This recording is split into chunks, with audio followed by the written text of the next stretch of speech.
Hello everyone. आज हम लोग देखेंगे करंट अफेयर मॉक टेस्ट का सेट नंबर 21 जो कि बिहार दरोगा 1799 पोस्ट, बीपीएससी एईडीओ, बीएसएससी सीजीएल या किसी भी स्टेट पीसीएस के लिए लाइक बीपीएससी 72, यूपी पीसीएस 2026 के लिए इम्पोर्टेंट है। तो आते हैं पहले क्वेश्चन पे। भारत के 53वें मुख्य न्यायाधीश के रूप में किसने शपथ ली? मैं यहाँ पे ऑप्शन नहीं पढ़ूंगा, सीधे आंसर बताते हुए चलूंगा। तो ऑप्शन बी आपका यहाँ पे सही आंसर होगा, जस्टिस सूर्यकांत। भारत के 53वें मुख्य न्यायाधीश के रूप में किसने शपथ ली? तो ऑप्शन बी आपका यहाँ पे सही आंसर होगा, न्यायमूर्ति सूर्यकांत। अब यहाँ से कुछ इंपॉर्टेंट पॉइंट देख लेते हैं। जो न्यायमूर्ति सूर्यकांत जी है, इनका जन्म कहाँ पे हुआ था? तो हरियाणा के हिसार में। इसके अलावा न्यायमूर्ति सूर्यकांत को वर्ष 2000 में हरियाणा के सबसे युवा महाअधिवक्ता नियुक्त होने का गौरव प्राप्त हुआ है। ये सारे इंपॉर्टेंट पॉइंट है, स्टेटमेंट बेस्ड क्वेश्चन में आपसे पूछ सकता है। न्यायमूर्ति सूर्यकांत को 2018 में हिमाचल प्रदेश उच्च न्यायालय का मुख्य न्यायाधीश नियुक्त किया गया था और मई 2019 में सर्वोच्च न्यायालय के न्यायाधीश के रूप में पदोन्नत किया गया था।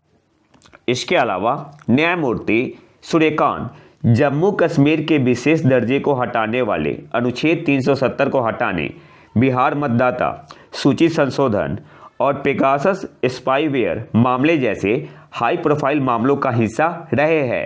तो आपको याद रखना है कि जो न्यायमूर्ति सूर्यकांत जी है, ये जम्मू कश्मीर के विशेष दर्जे को हटाने वाले अनुच्छेद 370 को हटाने, बिहार मतदाता सूची संशोधन और पेगासस स्पाईवेयर मामले जैसे हाई प्रोफाइल मामलों का हिस्सा रहे हैं। न्यायमूर्ति सूर्यकांत ने चुनाव आयोग को बिहार में मसौदा मतदाता सूची से बाहर रखे गए 65 लाख मतदाताओं को ब्यौरा देने का भी आदेश दिया। तो ये सारी इंपॉर्टेंट पॉइंट है, आपसे एग्जाम में पूछ सकता है कि इनमें से किसका संबंध जस्टिस सूर्यकांत से है। तो एक एक पॉइंट आपको याद रखना है। अगले क्वेश्चन पे आते हैं। ऑस्ट्रेलियन ओपन 2025 पुरुष एकल बैडमिंटन खिताब किसने जीता? तो लक्ष्य सेन ने। ऑप्शन सी आपका यहाँ पे सही आंसर होगा। ऑस्ट्रेलियन ओपन 2025 पुरुष एकल बैडमिंटन खिताब किसने जीता? तो ऑप्शन सी आपका यहाँ पे सही आंसर होगा, लक्ष्य सेन ने। इन्होंने हराया किसे? तो इन्होंने हराया जापान के यूसी तनाका को, इनको हराया था। लक्ष्य सेन ने किसे हराया? तो यूसी तनाका को। कितने से? 21-15, 21-11 से। अगले क्वेश्चन पे आते हैं, बाकी कुछ इंपॉर्टेंट है नहीं उतना। अगले क्वेश्चन पे आते हैं। हेली गुब्बी वोल्केनो किस देश में स्थित है? तो ये आपका इथोपिया में स्थित है, उत्तरी इथोपिया। ऑप्शन बी आपका यहाँ पे सही आंसर होगा। हेली गुब्बी वोल्केनो किस देश में स्थित है? तो ऑप्शन बी आपका यहाँ पे सही आंसर होगा, इथोपिया। अब यहाँ से कुछ इंपॉर्टेंट पॉइंट देख लेते हैं। उत्तरी इथोपिया में अफार क्षेत्र है। यहाँ पे लंबे समय से निष्क्रिय हेली गुब्बी ज्वालामुखी के 12,000 वर्षों से अधिक समय में पहली बार फटने के कारण लाल सागर से होते हुए दक्षिण एशिया की ओर विशाल राख का बादल उठने के कारण भारत और पश्चिम एशिया में उड़ान संचालन बाधित हो गया था। आपने न्यूज में सुना होगा, तो इसलिए आपका एक करंट अफेयर में बना हुआ है। और दुनिया की सबसे बड़ी ज्वालामुखी झील कौन सी है? तो दुनिया की सबसे बड़ी ज्वालामुखी झील इंडोनेशिया के उत्तरी सुमात्रा में स्थित टोबा झील है। अगले क्वेश्चन पे आते हैं। लोवी इंस्टीट्यूट द्वारा जारी एशिया पावर इंडेक्स 2025 में भारत ने कौन सा स्थान हासिल किया? तो सबसे पहले तो आपको याद रखना है, जो एशिया पावर इंडेक्स 2024 आया हुआ है, रिलीज हुआ है, किसने जारी किया है? तो ऑस्ट्रेलिया बेस्ड थिंक टैंक है लोवी इंस्टीट्यूट के द्वारा। और भारत ने इसमें कौन सा स्थान हासिल किया है? तो भारत इसमें रहा है तीसरे स्थान पे। सही आंसर क्या होगा? ऑप्शन डी आपका यहाँ पे सही आंसर होगा। पहले स्थान पे कौन रहा? अमेरिका। दूसरे पे कौन रहा? चीन। और भारत का स्कोर कितना था इसमें? भारत का स्कोर था 40। भारत का स्कोर था 40। ये कौन सा एडिशन था? तो ये सातवां एडिशन था, आपका 7th एडिशन था। और इसमें 131 जो आपका एशिया पावर इंडेक्स 2025 रिलीज हुआ है, इसमें 131 इंडिकेटर का यूज हुआ है across 8 thematic major including military capability and defence network, economic capability and relationship, diplomatic and cultural influence, as well as resilience and future resources. तो इंपॉर्टेंट पॉइंट है, आपको याद रखना है। पहले स्थान पे कौन रहा, तो आप यहाँ इमेज में देख सकते हैं अमेरिका, और अमेरिका का स्कोर क्या है 80.4। तो स्कोर इंपॉर्टेंट नहीं है, स्कोर आपको बस भारत का पता होना चाहिए। दूसरे पे है चाइना, तीसरे पे इंडिया, इंडिया का स्कोर है 40, फिर चौथे पे है जापान और पांचवें पे है रसिया। अगले क्वेश्चन पे आते हैं। 41वें गवर्नर गोल्ड कप का खिताब किसने जीता, तो Rajasthan United football club, FC short में बोलते हैं। तो ऑप्शन है आपका यहाँ पे सही आंसर होगा। अच्छा, हराया किसे, राजस्थान यूनाइटेड FC ने, तो सर्विसेज FC को हराया। 41वें गवर्नर गोल्ड कप का खिताब किसने जीता, राजस्थान यूनाइटेड फुटबॉल क्लब ने। किसको हरा के, सर्विसेज FC को हरा के। कितने से हराया, तो 1-0 से हराया। और एकमात्र जो विनिंग गोल किया था किसने किया था, राजस्थान यूनाइटेड FC की तरफ। तो वो नाम आपको याद रखना है, हो सकता है एग्जाम में पूछ ले। तो नाम है जोसेफ लालवेनहिमा, जोसेफ लालवेनहिमा। और ये फाइनल मैच हुआ कहाँ पे था, तो पलजोर स्टेडियम। यह पर कहाँ पे है, सिक्किम में है। सिक्किम में कहाँ, गंगटोक में। अगले क्वेश्चन पे आते हैं।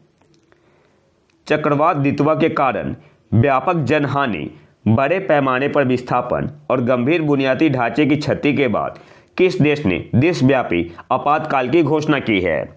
तो ये आपका किस देश में आया था, श्रीलंका में। भारत में हल्का सा असर आया था। तो ऑप्शन सी आपका यहाँ पे सही आंसर होगा।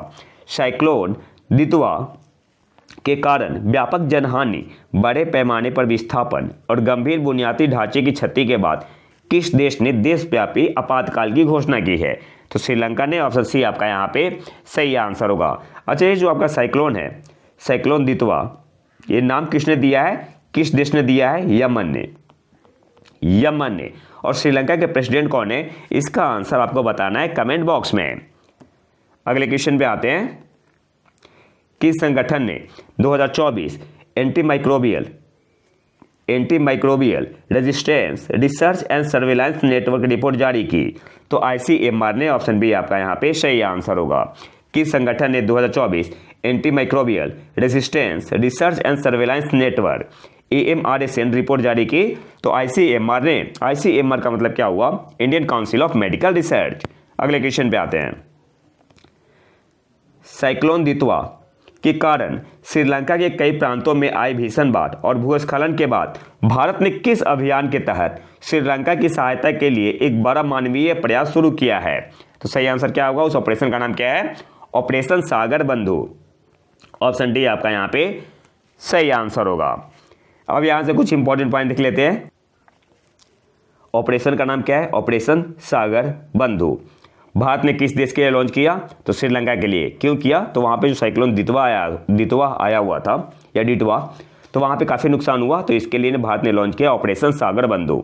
और ऑपरेशन सागर बंधु के तहत इंडियन नेवी की तरफ से कौन सा एयरक्राफ्ट कैरियर गया था, तो एक INS विक्रांत और फ्रंटलाइन शिप INS उदयगिरी, ये नाम भी याद रखना है। इसके अलावा कौन सा एयरक्राफ्ट गया था, C-130 एयरक्राफ्ट, ये पूछता है एग्जाम में। और एक और गया था IL-76। अगले क्वेश्चन पे आते हैं। सरदार वल्लभ भाई पटेल की 150वीं जयंती के उपलक्ष्य में शुरू की गई राष्ट्रव्यापी पहल का नाम क्या है, तो सरदार एट 150 एकता मार्च, सरदार एट 150 यूनिटी मार्च इंग्लिश में बोलेंगे। तो ऑप्शन है आपका यहाँ पे सही आंसर होगा। और ये जो आपका राष्ट्रव्यापी पहल है, नेशन वाइड कैंपेनिंग है, ये आपका कितने दिन का है, तो ये आपका 2 महीने का है, 2 मंथ लॉन्ग। अगले क्वेश्चन पे आते हैं। और एक चीज़ और, ये किसके तहत हो रहा है, तो जो 2 month long nation wide campaigning है to be led by MY Bharat, ये भी पूछ सकता है स्टेटमेंट बेस्ड क्वेश्चन में, तो इसे भी याद रखना है। किस संस्था ने नवंबर 2025 में सामाजिक परिवर्तन के लिए इम्पैक्ट राइज पहल शुरू की है, तो IIT खड़गपुर ने। ऑप्शन बी आपका यहाँ पे सही आंसर होगा। यहाँ पे राइज का मतलब क्या हुआ, research, innovation, scaling and entrepreneurship. और जो इम्पैक्ट राइज इनिशिएटिव है आपका, इसमें आपका 4 पिलर होगा। कौन कौन सा? रिसर्च होगा, इनोवेशन होगा, स्किलिंग होगा और एंटरप्रेन्योरशिप होगा। अगले क्वेश्चन पे आते हैं। हाल ही में खबरों में रही, अच्छा ये हो चुका है, आपका रिपीट हो चुका है। अगले क्वेश्चन पे आते हैं। एप्पल ने अपने आर्टिफिशियल इंटेलिजेंस डिवीजन में प्रमुख नेतृत्व परिवर्तन की शुरुआत करते हुए किसे एआई का नया उपाध्यक्ष चुना है? तो किसे चुना है? अमर सुब्रमण्य को। ऑप्शन है आपका यहाँ पे सही आंसर होगा। एप्पल ने अपने आर्टिफिशियल इंटेलिजेंस डिवीजन में यानी एआई डिवीजन में प्रमुख नेतृत्व परिवर्तन की शुरुआत करते हुए किसे एआई का नया उपाध्यक्ष चुना है? तो ऑप्शन है आपका यहाँ पे सही आंसर होगा अमर सुब्रमण्य। अगले क्वेश्चन पे आते हैं। ज्वाइंट क्रेडिटिंग मैकेनिज्म यानी संयुक्त ऋण तंत्र किस देश द्वारा शुरू की गई एक द्विपक्षीय पहल है? तो हाल ही में भारत और जापान ने साइन किया है एक एमओयू, मेमोरेंडम ऑफ कोऑपरेशन, किस पे? On joint crediting mechanism under article 6.2 of the Paris agreement on climate change. तो किस पे किया है? On climate change. किस आर्टिकल के तहत? तो आर्टिकल 6.2 किसका? पेरिस एग्रीमेंट का। तो ये आपको याद रखना है। और जो आपका जेसीएम है, अच्छा ये जापान का है, पहले तो इसे देख लो आप। जो आपका संयुक्त ऋण तंत्र है किस देश द्वारा शुरू की गई एक द्विपक्षीय पहल है? तो जापान के द्वारा। न्यूज में क्यों हुए? तो हाल ही में भारत और जापान ने साइन किया है मेमोरेंडम ऑफ कोऑपरेशन और ज्वाइंट क्रेडिटिंग मैकेनिज्म किसके अंदर? तो अंडर आर्टिकल 6.2 किसके? तो पेरिस एग्रीमेंट के under article 6.2 of the Paris agreement किस पे? तो ऑन क्लाइमेट चेंज। और जो आपका जेसीएम है ये आपका इंकरेज करता है investment flow, technology transfer and capacity building support for project involving low carbon technology. अगले क्वेश्चन पे आते हैं। किस देश ने नवंबर 2025 में तूफान मेलिसा द्वारा किए गए विनाश के बाद लेप्टोस्पायरोसिस के प्रकोप की घोषणा की है? जमैका ने किया है। ऑप्शन बी आपका यहाँ पे सही आंसर होगा। किस देश ने नवंबर 2025 में तूफान मेलिसा द्वारा किए गए विनाश के बाद लेप्टोस्पायरोसिस के प्रकोप की घोषणा की है? तो जमैका। ऑप्शन बी आपका यहाँ पे सही आंसर होगा। अगले क्वेश्चन पे आते हैं। National advanced surface to air missile system, short में इसे बोलते हैं NASAMS, को किन 2 देशों द्वारा संयुक्त रूप से विकसित किया गया था? तो अमेरिका और नॉर्वे। ऑप्शन सी आपका यहाँ पे सही आंसर होगा। और न्यूज में क्यों है? तो हाल ही में अमेरिका ने अप्रूव किया है नियरली 700 मिलियन USD सेल किसका? Of national advanced surface to air missile system to which country? Taiwan. तो इसलिए आपका एक करंट अफेयर में बना हुआ है। अगले क्वेश्चन पे आते हैं। नवंबर 2025 में भारत की पहली एकल उपयोग बायो प्रोसेस डिजाइन और स्केल अप सुविधा का उद्घाटन कहाँ किया गया? तो तेलंगाना के हैदराबाद में। ऑप्शन है आपका यहाँ पे सही आंसर होगा। अगले क्वेश्चन पे आते हैं। विश्व कौशल एशिया प्रतियोगिता 2025 में भारत का स्थान क्या है? वर्ल्ड स्किल एशिया कंपटीशन 2025 में भारत का स्थान क्या है? तो भारत 8वें स्थान पर रहा है। ऑप्शन सी आपका यहाँ पे सही आंसर होगा। अब यहाँ से कुछ इंपॉर्टेंट पॉइंट देख लेते हैं। 2025 में भारत की पहली हिस्सेदारी थी और भारत ने बहुत ही बढ़िया परफॉर्म किया। भारत 8वें स्थान पे रहा। भारत ने 3 मेडल जीते, जिसमें आपका एक क्या था? सिल्वर था, रजत, और 2 आपका क्या था? ब्रॉन्ज यानी कांस्य। और इसके अलावा 3 उत्कृष्टता पदक जीते भारत ने। अब देखो मेडल किसने जीता? तो 1 सिल्वर और 2 ब्रॉन्ज। तो सिल्वर किसने जीता है? पेंटिंग और डेकोरेटिंग में मुस्कान ने जीता है। ब्रॉन्ज किसने जीता? तो इंडस्ट्रियल डिजाइन टेक्नोलॉजी में कोमल पांडा ने। और दूसरा कांस्य जीता रोबोट सिस्टम इंटीग्रेशन में किसने? शिवम सिंह और दिनेश आर। अगर बात करें उत्कृष्टता पदक की, तो बिजनेस के लिए सॉफ्टवेयर एप्लीकेशन डेवलपमेंट में किसने जीता? मोहम्मद मफाज PR ने। और दूसरा जीता वेब टेक्नोलॉजी में आदित्य नंदन ने। और जीता है इलेक्ट्रिकल इंस्टॉलेशन में धनुष MG ने। तो ये आपका क्या है? उत्कृष्टता बताया गया। 3 मेडल था, जिसमें एक आपका सिल्वर था, 2 आपका ब्रॉन्ज था, और ये आपका तीसरा एडिशन था। कहाँ पे हुआ? ताइवान में। अगले क्वेश्चन पे आते हैं। किस अभिनेता को अकादमी मानद पुरस्कार से सम्मानित किया गया है, जिसे मानद ऑस्कर भी कहा जाता है? तो टॉम क्रूज को। ऑप्शन बी आपका यहाँ पे सही आंसर होगा। और ये आपका 16वां गवर्नर्स अवार्ड था। अगले क्वेश्चन पे आते हैं। नवंबर 2025 में भारतीय नौसेना को सौंपे जाने वाले नीलगिरी श्रेणी प्रोजेक्ट 17A के चौथे जहाज का नाम क्या है? तो INS तारागिरी, ऑप्शन डी आपका यहाँ पे सही आंसर होगा। और आपका कौन सी श्रेणी में आता है? नीलगिरी क्लास का है। किस प्रोजेक्ट के तहत? तो प्रोजेक्ट 17A के तहत। ऐसे भी आपसे एग्जाम में क्वेश्चन पूछ सकता है। किसने, जो इंपॉर्टेंट पॉइंट है केवल वही देखेंगे। किसने बनाया है? तो Mazagon dock ship builders limited ने इसे बनाया है। और इसके अलावा दो आपको पॉइंट याद रखना है, फुल फॉर्म याद रखना है।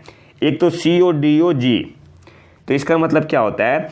कंबाइंड डीजल या गैस एक प्रोपल्सन प्लांट है जिसमें आपका है CODOG प्रोपल्सन प्लांट। तो CODOG का मतलब क्या हुआ? कंबाइंड डीजल या गैस प्रोपल्सन प्लांट। तो ये आपसे पूछ सकता है। दूसरा आपको फुल फॉर्म याद रखना है IPMS का। IPMS का मतलब क्या हुआ? Integrated platform management system. अब यहाँ से आपसे फुल फॉर्म पूछ सकता है एग्जाम में, और पूछता भी है। अगले क्वेश्चन पे आते हैं जो कि आज का आखिरी क्वेश्चन है। दक्षिण एशिया और पूर्वी अफ्रीका में जलवायु लचीली सौर सिंचाई प्रणालियों का विस्तार करने के लिए शुरू की गई पहल का नाम क्या है? तो सोलर फेज 2, ऑप्शन बी आपका यहाँ पे सही आंसर होगा। और ये आपका लॉन्च हुआ है 28 नवंबर 2025 को। किसके लिए? दक्षिण एशिया और पूर्वी अफ्रीका के लिए। अब यहाँ से कुछ इंपॉर्टेंट पॉइंट देख लेते हैं। इसे लॉन्च किसने किया? तो इंटरनेशनल वाटर मैनेजमेंट इंस्टीट्यूट, जो कि क्या है? एक international research for development organisation है, और Swiss agency for development and cooperation के द्वारा इसे लॉन्च किया गया है। और बेसिकली है क्या? तो it is an expanded multi country program, और इसका एम क्या है? At accelerating socially inclusive and climate resilient solar energy adoption. किसमें? In agriculture across India, Bangladesh, Kenya, Ethiopia. और सोलर का मतलब क्या हुआ? SOLAR stands for solar irrigation for agricultural resilience. तो ये तो था हमारा आज का लेक्चर। अगर आपको इसका PDF चाहिए तो आप हमारे टेलीग्राम चैनल प्रतीक IQ करंट अफेयर को ज्वाइन कर सकते हैं। और अगर वीडियो पसंद आए तो लाइक करें और चैनल को सब्सक्राइब जरूर कर ले। मिलते हैं वीडियो में नए टॉपिक के साथ, तब तक के लिए नमस्कार, जय हिंद।